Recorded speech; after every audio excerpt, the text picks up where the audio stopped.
जय हिंद, नमस्ते, वेलकम मेरे शेरों शेरनियों। आप सभी का स्वागत है हमारे यूट्यूब चैनल पर। और हम आ चुके हैं एक बड़े अपडेट के साथ में। जैसा कि आप थंबनेल के ऊपर देख पा रहे हैं कि तीन तीन इनटेक की वैकेंसी एक साथ एक बार पेपर लगेगा। क्या क्या चीजें होने वाली है 5 या 10 मिनट के अंदर ये वीडियो है। आपके बहुत सारे बच्चों के डाउट रहते हैं और डाउट थोड़े से क्लियर हो जाएंगे। बहुत सारे बच्चे अभी हाल फिलहाल में हमारे साथ में एयरफोर्स का प्रिपरेशन कर रहे हैं।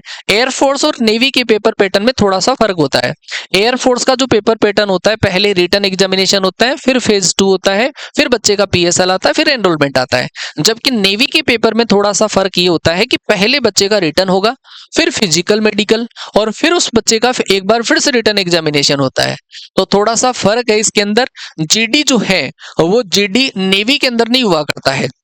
फिजिकल वाला पार्ट होता है वो कॉमन सा है, लेकिन जीडी वाला जो पार्ट है वो नेवी में नहीं हुआ करता है। तो इन सब की बात हम आज के सेशन में करने वाले हैं। आपका पूरा डाउट जो है वो मैं क्लियर करूंगा। कौन कौन से इनटेक को नेवी इस बार इंक्लूड करते हुए चल रही है। नेवी 3 इनटेक को इंक्लूड करते हुए चल रही है इस बार। 02 2025, 01 2026, 02 2026, ये 3 इनटेक का एग्जाम नेवी एक साथ करवाने जा रही है। ऐसा पहली बार नहीं हो रहा है। वैसे बात बताऊं, ये नोटिफिकेशन जो आया है उस नोटिफिकेशन के अंदर इस बार ऐसा मेंशन है। हालांकि ऐसा पहले भी हो चुका है कि दो दो इनटेक का एक साथ रिटर्न करवा के बच्चों को, कुछ बच्चे जिनके मार्क्स अच्छे थे उनको पहले वाले इनटेक में फिलअप कर लिया गया, और फिर जो कम मार्क्स वाले बच्चे थे उनको बाद में बुला लिया गया फिजिकल के लिए, रिटर्न के लिए, और दूसरे वाले इनटेक को फिलअप कर दिया गया, है ना। लेकिन इस बार के नोटिफिकेशन में पहले ही डाल दिया भाई 3 इनटेक है और तीनों इनटेक वाले बच्चों का एक साथ रिटर्न एग्जामिनेशन होगा। एज का क्या क्राइटेरिया, एजुकेशनल क्वालिफिकेशन क्या है, वो पूरी डिटेल आपको इसके अंदर मिल जाएगी। ध्यान से समझना। सबसे पहले बात अगर करें तो एलिजिबिलिटी कंडीशंस के अंदर कि unmarried candidate male and female दोनों इसके अंदर एलिजिबल हैं। और एलिजिबल अगर हैं तो उन बच्चों के लिए तीन तीन टाइप के क्वालिफिकेशंस हो सकते हैं। सबसे पहली बात अगर करें एजुकेशन के हिसाब से करें तो 10+2, और 10+2 मतलब 12th पास बच्चा, 12th पास बच्चे के साथ में ही उस बच्चे का मैथ्स एंड फिजिक्स में एग्रीगेट 50% मार्क्स होना जरूरी है। फिर से यहाँ पर बच्चे का एक डाउट आता है कि सर एक्स ग्रुप का जब हम पेपर देते हैं तो उसमें इंग्लिश में 50 मार्क्स लाना जरूरी होता है, तो क्या इसमें भी है क्या? नहीं जी, इसमें नहीं है। इसमें बच्चे का एग्रीगेट स्कोर 50% होना चाहिए। ठीक है, इंग्लिश में अलग से नहीं है, मैथ्स में फिजिक्स में अलग से नहीं है, एग्रीगेट 50% मार्क्स होना जरूरी है बच्चे का। फिर अगर कोई बच्चे का 2 साल का डिप्लोमा है या 3 साल का डिप्लोमा है तो उस बच्चे के लिए भी दे रखा है fast 3 years diploma courses in engineering, mechanical, electric and automobile, और एक diploma computer science, instrumentation technology, information technology. State या कोई स्टेट यूनिवर्सिटी से अगर कोई बच्चे ने डिप्लोमा कर रखा है तो उस बच्चे का भी 50% मार्क्स होना चाहिए। वो बच्चा भी एसएसआर के लिए अवेलेबल है। मैं एमआर का नहीं बता रहा हूँ, एसएसआर के लिए। एमआर के लिए 10 पास बच्चे जो है वो फॉर्म भर सकते हैं। मेरे पास इंफॉर्मेशन केवल एसएसआर वाले बच्चों के लिए है। फिर अगर कोई बच्चे ने 2 साल का कोर्स भी कर रखा है, वोकेशनल कोर्स या नॉन वोकेशनल कोर्स, अगर उस बच्चे का भी 50% एग्रीगेट है तो वो बच्चा भी फॉर्म भर सकता है।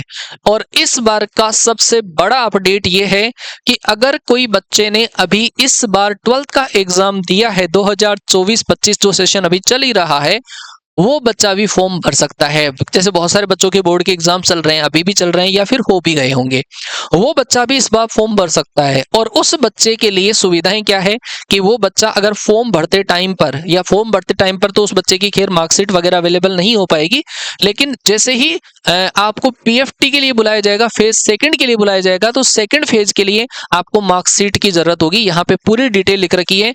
ये नया पॉइंट जो है वो बेहतरीन पॉइंट इस बार ऐड किया गया है, जो कि आप लोगों के लिए बहुत, आपके कोई छोटे भाई हैं उनके लिए बहुत ज्यादा जरूरी है। वो आराम से फॉर्म भर सकते हैं। देखो यहाँ पे पूरी चीज लिखी गई है।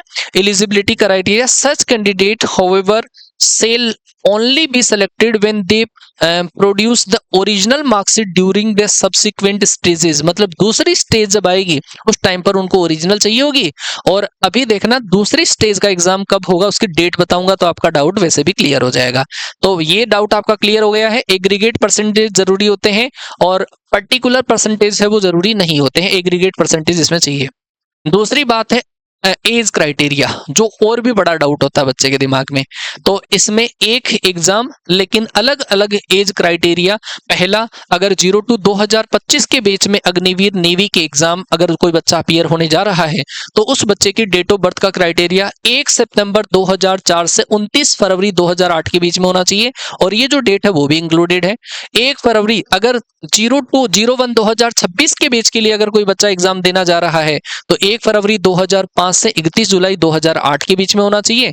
और 0 to 2026 के लिए अगर वो अपीयर होना चाह रहा है तो 01 2005 से 31 दिसंबर 2008 वो बच्चा एग्जाम दे सकता है। अगर मोटे तौर पे बात करें, अगर आपका डेट ऑफ बर्थ अगर 01 सितंबर 2004 से लेकर अगर आपकी डेट ऐसा है 31 दिसंबर 2008 के बीच में अगर है तो आप फॉर्म भर सकते हैं। अब वो बात यह है कि आपको डेट ऑफ बर्थ के हिसाब से स्टेज इस वाले इनटेक में अपीयर करवा लिया जाएगा। वो आपकी हड़क नहीं है, वो एग्जाम नेवी की हड़क है, आपको कौन से के अंदर अपीयर करवा लिया जाए। लेकिन आपकी डेट ऑफ बर्थ आपके छोटे भाई बहनों की अगर कोई फॉर्म भरना चाहे, इंटरेस्टेड है, तो आपकी डेट ऑफ बर्थ का क्राइटेरिया अगर इनमें से कहीं पर आता है तो आप फॉर्म भर सकते हैं। ये वाली जो डेट है वो भी इंक्लूडेड है, ठीक है। और क्या ही चाहिए भाई, पूरी चीजें दे रखी है ना, ये चीज है। एज क्राइटेरिया की बाद में आता है कि सिलेक्शन प्रोसीजर क्या रहेगा। नेवी फर्स्ट स्टेज का जो एग्जामिनेशन है, जो मैंने कहा रिटन एग्जामिनेशन, जिसके अंदर 100 क्वेश्चंस का पेपर हुआ करता है, हर क्वेश्चन 1 नंबर का आता है और नेगेटिव मार्किंग ऑनलाइन एग्जामिनेशन में होती है। पहला जो स्टेज 1 रहेगा उसमें नेगेटिव मार्किंग के साथ में बच्चे को 60 मिनट मिलेगी, 100 क्वेश्चन उस बच्चे को करने हैं, और उसका जो फॉर्म फिलअप है वो 29 जनवरी से 10 मार्च के बीच में भरा जाएगा। पहली बात, फॉर्म फिलिंग की डेट है। अगर कोई बच्चे का नाम वगैरह कोई चीज अगर गलत हो जाती है तो करेक्शन विंडो ओपन रहेगा, 14 से लेकर 16 अप्रैल के बीच में वो बच्चा अपने फॉर्म में करेक्शन कर सकता है। और फिर देखो आप, आई नेट एग्जाम, आई नेट बोले तो इंडियन नेवी एंट्रेंस टेस्ट का जो डेट है वो मई 2025 है। ये 25 मई नहीं है, 25 मई 2025 है। 2025 मतलब मई के मंथ में जो है वो एग्जाम आपका हो जाएगा, और मई के मंथ में ही आपका रिजल्ट आ जाएगा। मतलब एक ही महीने में, उसी महीने में एग्जाम, उसी महीने में रिजल्ट। आपके पास दिन बचे हैं, मार्च चल रहा है, अप्रैल का पूरा मंथ बचा है। अगर क्योंकि रिजल्ट आने में 10-15 दिन चाहिए होते हैं, तो आप ये मान के चलो कि मिड मई में आपका जो एग्जाम है वो हो सकता है, ठीक है। तो अभी आपके पास जो दिन बचे हैं अप्रोक्सीमेटली माने तो 55 से 50 डेज के आसपास आपके पास दिन बचे हैं, और कोई बच्चा प्रिपरेशन करना चाहे तो बेहतरीन प्रिपरेशन कर सकता है।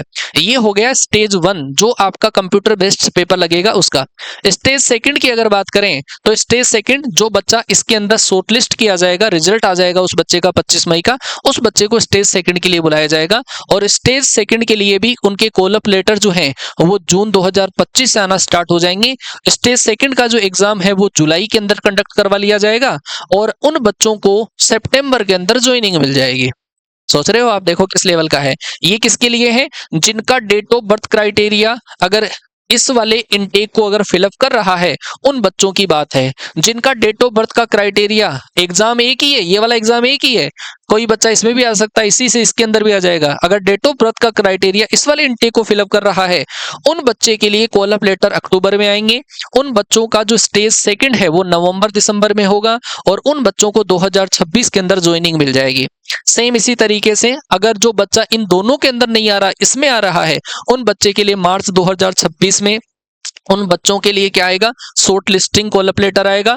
और फिर उसके बाद में, और ये जो कॉल अप लेटर आएगा वो स्टेट वाइज कट ऑफ के हिसाब से आएगा, वो भी नेवी ने मेंशन कर रखी है भाई। तो ये सारी चीजें सिलेक्शन प्रोसीजर है, मैंने डिटेल से आपको क्लियर कर दिया है। आई थिंक आपको इसमें कोई डाउट नहीं रहेगा। फिर अगर बात करते हैं कि सर इसमें सिलेबस वगैरह क्या रहता है, तो मैं फिर से आपको बता दूं, स्टेज 1 का जो पेपर रहेगा, जो ऑनलाइन आपका पेपर रहेगा, ऑनलाइन मोड में रहेगा, उसका पेपर कंपेरेटिवली एयरफोर्स से मैथ्स की अगर मैं बात करूं तो थोड़ा सा अच्छे लेवल का पेपर आता है, बढ़िया लेवल का पेपर आता है। लेकिन उसमें बच्चे को शॉर्टलिस्ट किया जाता है, उस बच्चे का जो स्कोर है वो मैटर नहीं करता है। अगर वो बच्चा उस रिटन एग्जामिनेशन में शॉर्टलिस्ट हो गया है, उस बच्चे की जो मेरिट बनती है ना, वो स्टेज 2 में एक बार फिर रिटर्न लगता है, उसके बेसिस पे बनती है। और उसकी खास बात यह है कि उसमें नेगेटिव मार्किंग नहीं होती है। ठीक है। फिजिकल, मेडिकल, रिटर्न जो स्टेज सेकंड का लगेगा वो एक ही दिन हो जाता है, और पैटर्न जो रहेगा वो सेम रहेगा, बस पेपर के लेवल में फर्क है कि फर्स्ट स्टेज का जो पेपर लगेगा वो थोड़ा कंपैरेटिवली थोड़ा सा हार्ड आता है, और जो सेकंड स्टेज का पेपर लगेगा वो थोड़ा सा सिंपल आता है, स्टेज सेकंड में लगेगा। एक चीज और क्लियर कर दूं आपको कि इसमें इंडिविजुअल कट ऑफ नहीं होती है। कोई बच्चा सोचे कि मैं एयरफोर्स में फिजिक्स में फेल होता था, इंग्लिश में फेल होता था, मैथ्स में फेल होता था, तो मैं पास नहीं हो पाता था, इस बार ऐसा नहीं है। नेवी के अंदर ऐसा नहीं होता है, इंडिविजुअल कट ऑफ नहीं होती है। जैसे आपको यहाँ पे 4 सब्जेक्ट मिलेंगे, 100 क्वेश्चंस जो आएंगे, 25-25 के 4 सेक्शन आएंगे, इंग्लिश के 25 क्वेश्चन, साइंस के 25 क्वेश्चन, मैथ्स के 25 क्वेश्चन, और आपके जनरल अवेयरनेस के 25-25 जो क्वेश्चन आएंगे, उसमें इंडिविजुअल क्राइटेरिया नहीं है। किसी बच्चे को जैसे मान लो कि मैथ्स नहीं आती, तो बच्चा अगर वो इन तीनों में पास हो गया तो वो पास माना जाएगा। तो ये बच्चे के मन में अगर कोई एक सब्जेक्ट को लेकर भ्रांति है ना कि मैं तो भाई इसमें तो फेल वैसे ही हो रहा हूं, तो वो अपने दिमाग से चीजें निकाल दें। ठीक है, ये दोनों के अंदर रहेगा। स्टेज 1 का रिटन एग्जामिनेशन, स्टेज सेकंड का जो रिटन एग्जामिनेशन होगा, उनके अंदर 100 मार्क्स का पेपर सेम पैटर्न रहेगा। Objective Hindi and English bilingual paper आपको देखने को मिलेगा। ठीक है जी, तो ये आपका क्या है स्टेज का, स्टेज फर्स्ट का या स्टेज सेकंड में रिटन एग्जामिनेशन का। मैंने फिर से बता दूं आपको, स्टेज फर्स्ट का ऑनलाइन लगेगा, स्टेज सेकंड का आपका ऑफलाइन लगेगा। ठीक है, आपको पेपर दिया जाएगा। स्टेज सेकंड में नेगेटिव मार्किंग नहीं होगी, स्टेज फर्स्ट में ऑनलाइन वाले में नेगेटिव मार्किंग होगी, और आपकी सेक्शनल कट ऑफ इसमें नहीं है। हाँ जी, फिर अगर बात करें पीएफटी की, बात करें जो बच्चे स्टेज फर्स्ट में पास हो जाएंगे उन बच्चों को पीएफटी के लिए बुलाया जाएगा। पहले फिजिकल, फिर मेडिकल, फिर उसी दिन बच्चे का रिटन एग्जामिनेशन हो जाएगा सेकंड स्टेज का। ठीक है, तो ये पूरी चीजें इसके अंदर दे रखी है, मैंने आपको पूरी बढ़िया तरीके से चीजें बता दी है। शॉर्ट लिस्टिंग जो है बच्चे की 02-2000, 02-25, 01-2026, 02-2026, एज पर एज क्राइटेरिया। अगर कोई बच्चा बड़ा है, मतलब जो अवरेज होने जा रहा है, उस बच्चे को पहले वाले इंटेक में ले लेंगे, और जिस बच्चा उससे थोड़ा सा छोटा है, मतलब बहुत छोटा, 3 कैंडिडेट है, मान लो किसी की एज 18 साल है, एक 17 साल है, एक 16 साल है, तो 18 साल वाला जो है, जो सबसे बड़ा है, उसको पहले वाले इंटेक में लिया जाएगा। इस तरीके से जो, क्योंकि फिर तो वो बच्चा एवरेज हो जाएगा, तो कम एज वाला बच्चा है उसके पास चांस और बचेंगे, उसको इस वाले चांस पे लिया जाएगा। ये एज क्राइटेरिया के अकॉर्डिंग जो इंटेक है, उन इंटेक के अंदर बच्चे को फिलअप किया जाएगा। ये सारी चीजें मैंने आपको दे दी है, बता दी है कि डेट ऑफ बर्थ के क्राइटेरिया के अकॉर्डिंग होगा। तो ये इंफॉर्मेशन में बच्चे को सबसे ज्यादा डाउट होता है, मैंने आपको पूरी इंफॉर्मेशन जो है वो बता दी है। पेपर का पैटर्न भी मैंने बता दिया है, 100 क्वेश्चन रहेगा, 1 नंबर का पेपर, 1 नंबर का हर एक क्वेश्चन है, मल्टीपल चॉइस क्वेश्चन रहेगा, 3-4 सब्जेक्ट रहेंगे, English, science, maths and GK रहेगा, और नेगेटिव मार्किंग आपकी रहेगी रिटर्न ऑनलाइन एग्जामिनेशन में। फेज 2 में जो लगेगा उसमें रिटर्न एग्जामिनेशन में आपकी नेगेटिव मार्किंग नहीं होती है। अप्रोक्सीमेटली कट ऑफ अगर मैं बताऊं तो राजस्थान की जो कट ऑफ है वो अप्रोक्सीमेटली 1-2 इंटेक पहले की 42-43 नंबर, या अप्रोक्सीमेटली अगर अपन मान के चले तो आप मान के चलो कि 50 नंबर के आसपास कट ऑफ रहा करती है। ठीक है, तो 50 नंबर कोई ज्यादा नहीं है, 100 क्वेश्चंस में से भाई 50 नंबर ही तो लाने होते हैं, है ना। पहली स्टेज में जो बच्चा क्लियर कर गया उसको फिर दूसरे में दिक्कत ही नहीं आती है। तो ये चीजें आपको देख लेनी है, मैंने पूरी इंफॉर्मेशन जिसमें आपको डाउट रहता है वो पूरी इंफॉर्मेशन बता दी है। अगर फिर भी आपका कोई डाउट रहता है तो आप कमेंट करना, मैं रिप्लाई करने की पूरी कोशिश करूंगा, और आई थिंक मेरे द्वारा दी गई इंफॉर्मेशन से आप लोग सेटिस्फाई हैं। अच्छा, एक चीज और कि आप लोग हमारे से क्या उम्मीद रखते हैं इस वाले इनटेक के लिए, नेवी के एग्जामिनेशन के लिए, वो जरूर मेंशन करना। और तो हमारी टीम की तरफ से आप लोगों को इस तरीके से कुछ सरप्राइज गिफ्ट वगैरह मिल जाएं कि हम आप लोगों के लिए क्या करने वाले हैं। ठीक है जी, मिलते हैं ऐसे ही और अलग इंफॉर्मेशन वीडियो के साथ में आपसे नेक्स्ट वीडियो में। तब तक के लिए टाटा बाय बाय, जय हिंद, वंदे मातरम।